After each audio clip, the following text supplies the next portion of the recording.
Hello, Eastern University alumni. My name is Steve Sanders. I've been at Eastern for 20 years, 24 years. I was alumni. I started in '97 and I graduated in '01. And I've been working up at the Observatory with Dr. Bradstreet for the last 20 years. It's been a pleasure.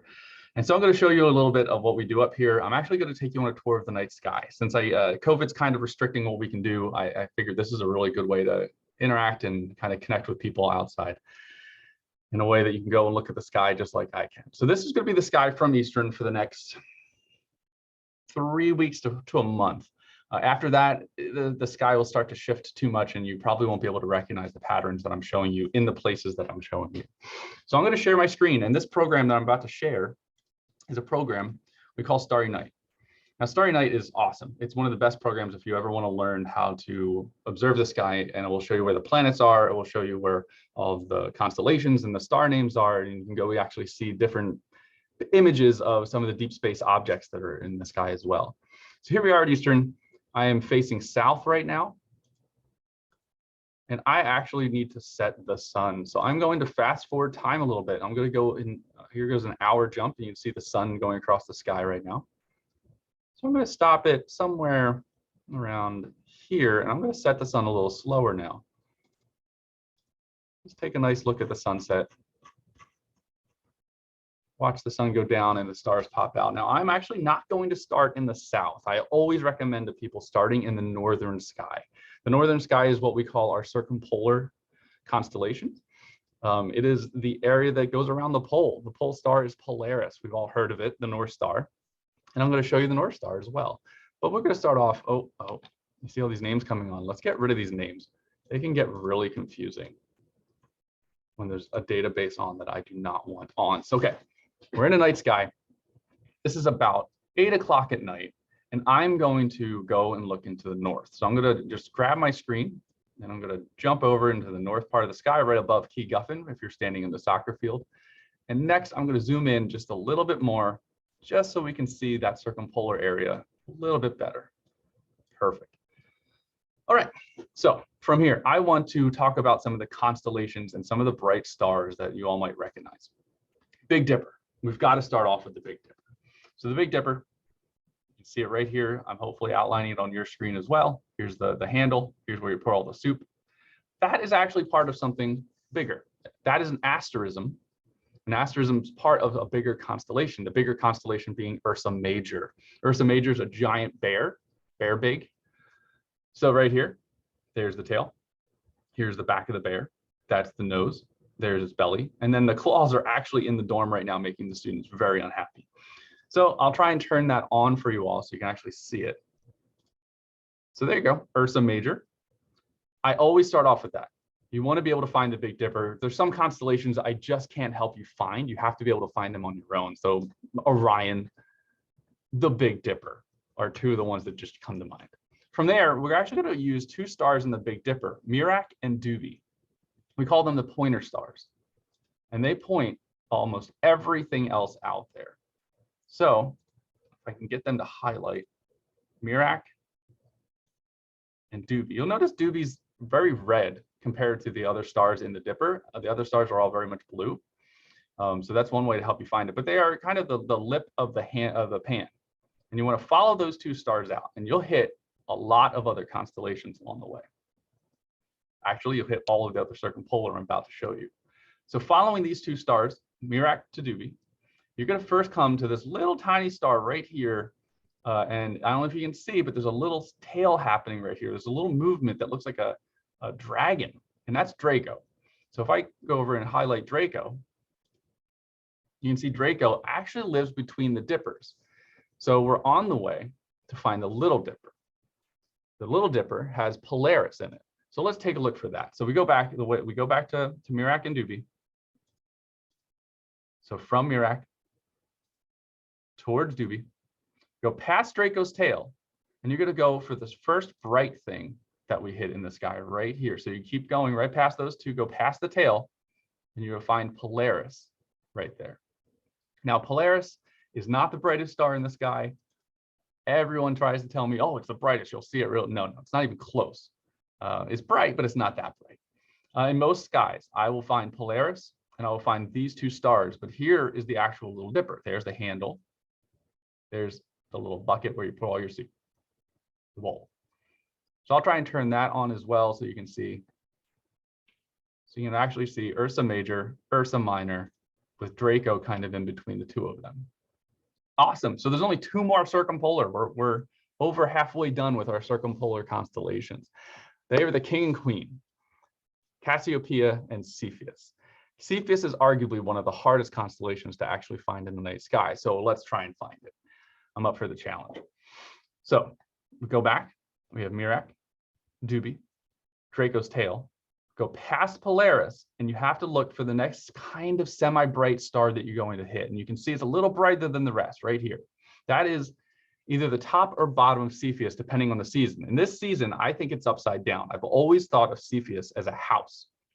And right here, this would be your foundation of the house. Here's a wall. Here's a wall. And then here's your roof or your ceiling, if you want to call it. I have a roof. I now see an ice cream cone. So here's the ice cream cone. And then here's where the ice cream would be. And it's hard to see. This is not an easy constellation. So again, you want to follow out from Merak towards Dubhe, go past Polaris, and you're going to hit Cepheus. So there's my upside down house, or ice cream cone in this situation. Now Cassiopeia, it's a little bit of a stretch, but if you follow that same exact pattern, go from Merak towards Dubhe, past Polaris, past Cepheus, you're going to hit the very bottom of Cassiopeia right here. So Cassiopeia, I see a throne. She's the queen and she's sitting on her throne. I always look for a W or an M. So right now, this would be Cassiopeia right here. Looks like a W to me, or an M on its side. The throne is right here. So here's where her back would be. She's sitting on that part and her legs are draped over the front. Let me take a little picture for you. So there you go. There's Cassiopeia. See the W or the M shape, pretty easy. And that's your circumpolar. When you go outside, these stars are guaranteed, as long as you're around Eastern's latitude, these stars are guaranteed to be in the sky. So you can always use them as markers to try and work your way around the sky. Those 5. There are some other constellations out there, but they're a lot harder to find. Camelopardalis and Lynx. I'm not even going to try and worry about those right now. All right. So that's your circumpolar. That's everything that's out in the northern sky. Now, the southern sky is really the tougher sky to find in most seasons, besides winter when Orion's up. So I'm going to try and go over to the southern sky and give us a little tour of what's over there now. So let us move the sky over to the south. So if you're on the soccer field, you'd be looking towards the gym and the pool. And this sky right now, it's busy. I don't know if you can tell, there are a lot of stars up right now. The main highlights that I'm going to talk about, I'm going to zoom out just a little bit so we can see a little bit more.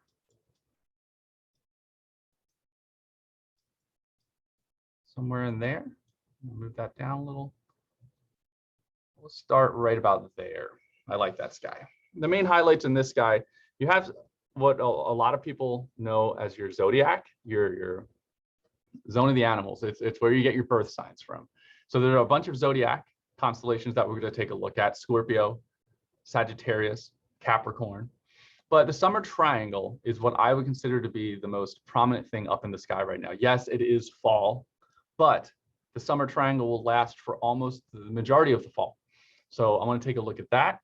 There's another really easy way to get out of your circumpolar, and that is you can take the arc of the handle of the Big Dipper, and we're going to arc over to Arcturus. And that's the first thing we're going to do. So let's do it. So on your screen, I think you can now still see the Big Dipper hanging out over here, way over on the right side of the screen. And you can see the handle of it has a little bit of an arc. I'm going to highlight that so we can take a look at it. So you can see that the handle, I can follow the tail here, and it kind of points me, it arcs to this star we call Arcturus. If I can highlight this, you'll see. You want to take the arc to Arcturus. That's a great way to remember this. It's a great way to, in the fall and the summer, to get out of your circumpolar, to get out of the northern sky. It's a great place to start, but then, hey, I want to look at the rest of the sky. So you want to jump out and you do the arc to Arcturus. That will put you into a constellation called Boötes, the shepherd. So as you go arcing along here, you're going right past, this is his the shepherd's staff. Here's his body, and then his legs are down here. So in case you're wondering, There's Boötes.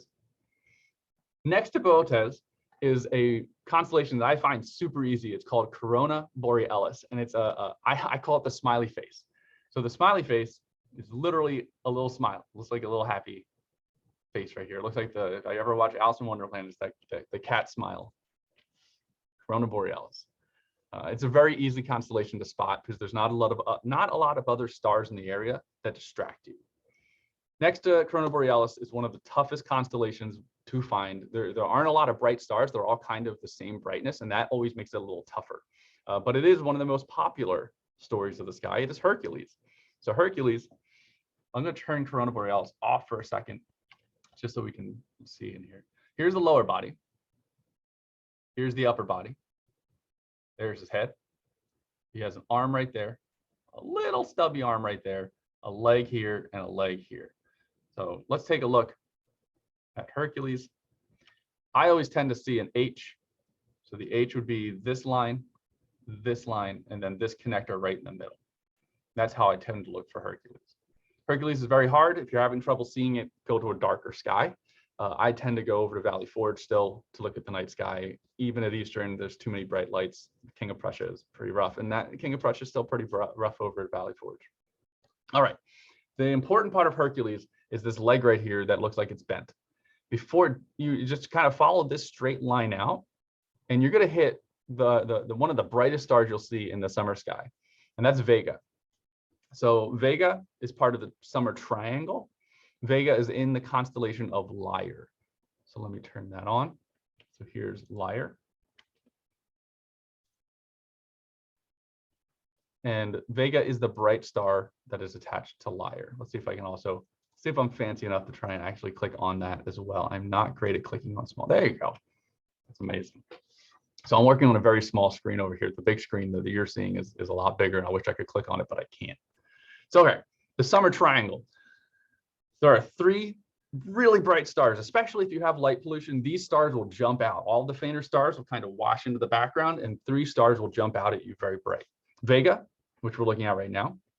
Deneb, which is up to the right, or up to the left, depending on how you're looking. Deneb. And finally, Altair.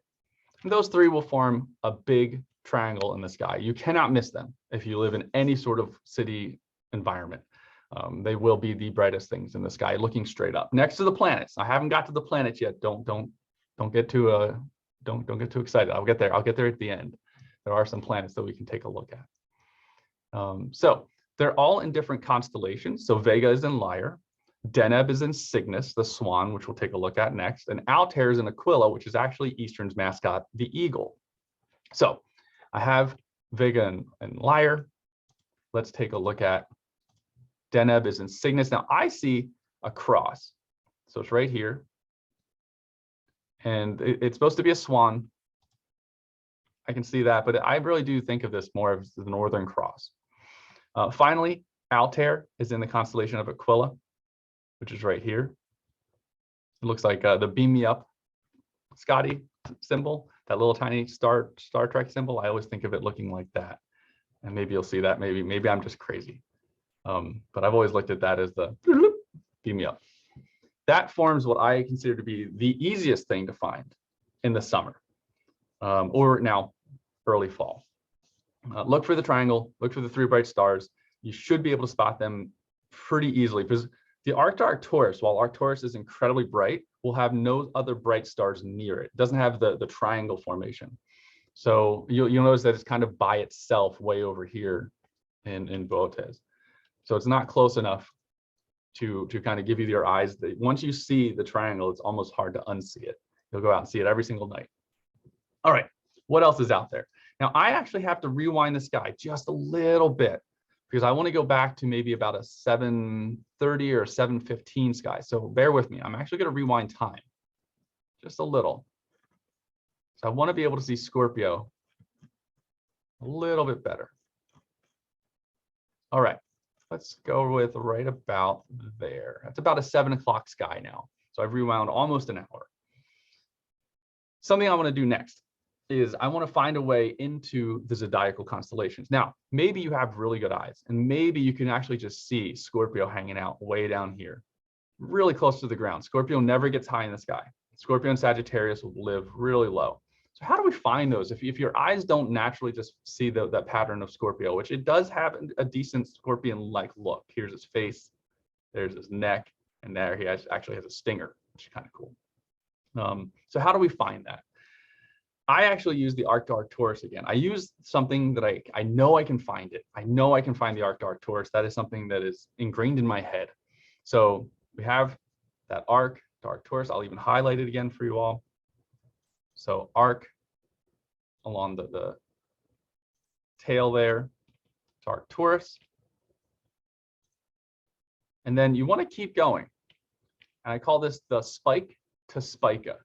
So Spica is in the constellation of Virgo. I will be able to put on Virgo a little bit, but Virgo is much more of a fall constellation than it is, a spring constellation than it is a early fall. So we're only going to see about half of Virgo, but it's important to find this bright star. It's blue.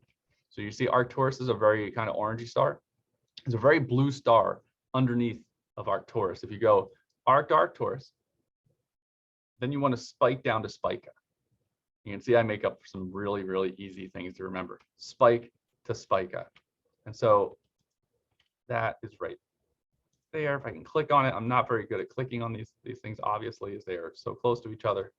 And I'm having a hard time. But Spica is this very blue star right in here. So you'll have to trust me on that. I think I'm getting, oh, I did get Spica. Good. That's awesome. I can't tell from my screen. So I don't know if you can tell right down here, that is my arc to Arcturus. Spike to Spica. That puts me in Virgo. So let's take a look for Virgo. You're going to see just the one side of Virgo. You're not going to be able to see all of Virgo. I'm sorry about that. Now, right here, you're going to notice there's a very bright spot in the sky. And for anybody who's an astronomer, anybody who knows anything about the sky, that should not be there on any given day. That has to be something weird. And it is. It's a planet. So there's a planet out. It's a very bright planet. We're going to come back to that later. But the constellation that I'm looking for, because I want to keep going through my zodiac, and if you have them memorized, which if you're in astronomy, you should have memorized these. It goes Virgo, Libra, the scales of justice, the only one that's not an animal in the zone of animals. It actually used to be the claws of Scorpio. So let's try and find Libra. It's a very hard one to find. It's another little house over here. It's right above Jupiter. I think that's Jupiter. Don't quote me on that. We'll find out in a second when I click on it. But it's right above Jupiter. And if you look, Scorpio's right here. Here's the face. Here's the neck. There's the stinger. The claws used to come out and actually be right there. And it was really cool. It actually looks like claws. Two of the star names, I can never pronounce these well. I'm so sorry. Zubin Janubi and Zubin Shamali and Zubin Janubi. They actually mean northern and southern claws. And so you can actually see the names are still there from the old days. So if we click on that, you can see there's Libra. Next, I've already pointed this out a few times. Here's Scorpio. You can see his face, stinger, back. I'll highlight that. The bright orange star, I always like this one. The bright orange star in there is called Antares. It is the opposer of Mars. Because when the two would go by each other, they looked so similar. Mars would go by Antares, and they looked so similar they thought that they were fighting. It's kind of neat. Obviously, true story. Planets and stars fight all the time. I'm kidding. All right, next. You want to find Sagittarius. It is a half man, half horse archer. I see a teapot. So let's look for this teapot. Here we go. So here's the handle. Here's where you take off the top and you pour the water in, and then here's your spout right there. And there's your handle. It looks like a really nice teapot. If you turn that constellation on, you can see, there you go. Has a lot more to it. Sometimes there's a lot of other stars that I tend to just see the main pattern. But it looks pretty cool. And there's Sagittarius. There's my handle. There's my top. And then here's this. Now, in a really nice sky, and I mean really nice, you have to get away from here. Go to like Cherry Springs Park up in upstate PA. Anywhere where you have some really dark skies, you can actually see the Milky Way right now. This is a great time to see the Milky Way. The Milky Way would be centered right about in here.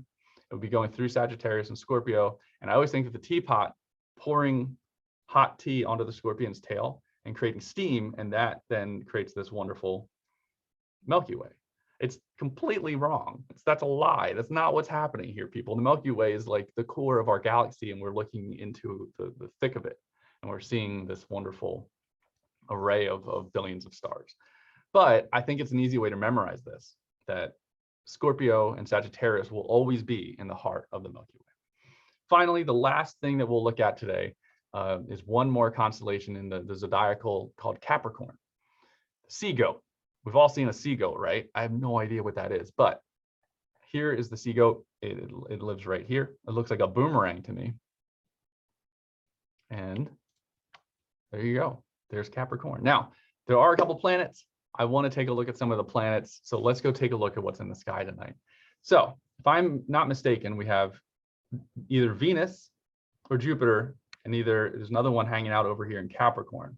And I want to take a look at them. I haven't even been up to look through the telescopes at any of these lately. So this is even brand new to me. So I'm learning something right now as well.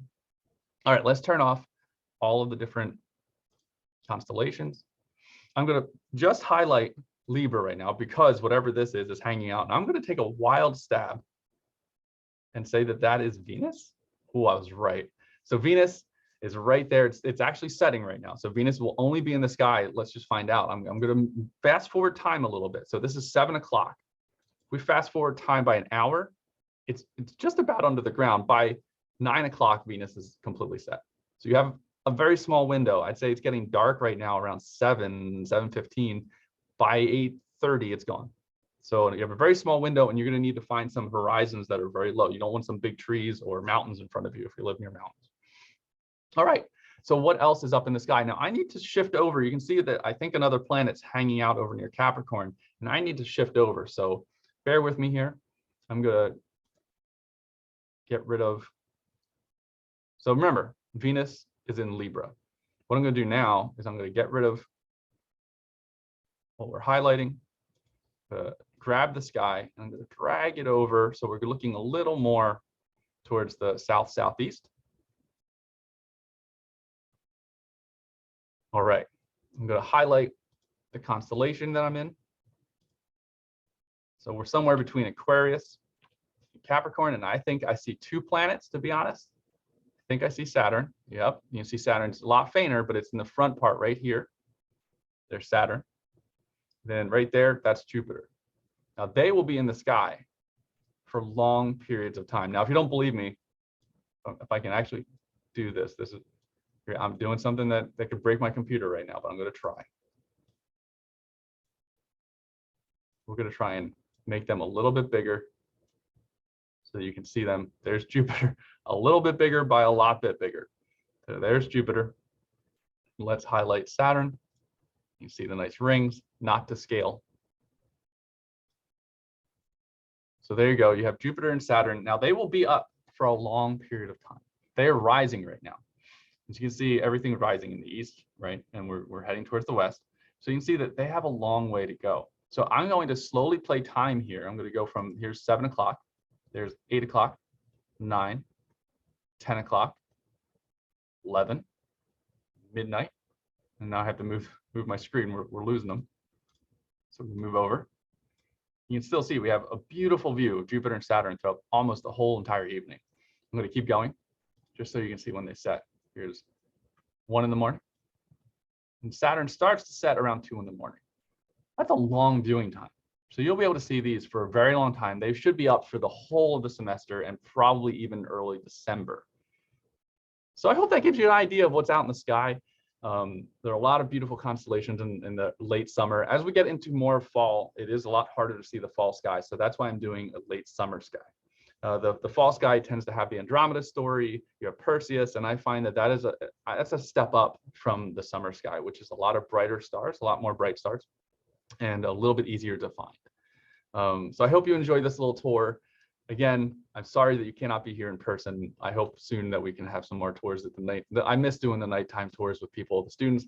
I love our students, but when you're getting a grade for this, they're freaking out. And then I find that the tours that come up for homecoming and the public nights that I go on Tuesday nights tend to be my favorite nights. People just love being here, and the energy is just intoxicating. It makes me so happy, and I miss that. I miss that part of my job. So hopefully next year I will see you all in person. But until then, I hope that you're all staying safe and being your absolute best. I love people from Eastern. I miss you all, and hopefully we'll see you soon.